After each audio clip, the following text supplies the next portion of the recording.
এই সেই কৃষ্ণচূড়া,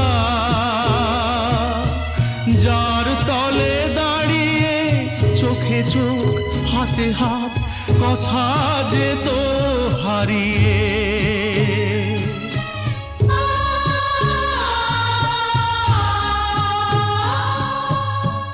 আজ এখানে আমার আশার সমাধি,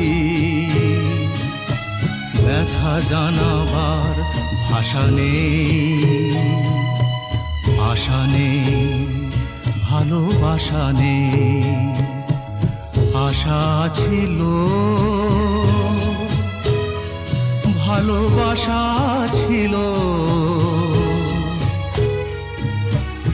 আজ আশা নেই, ভালোবাসা নেই।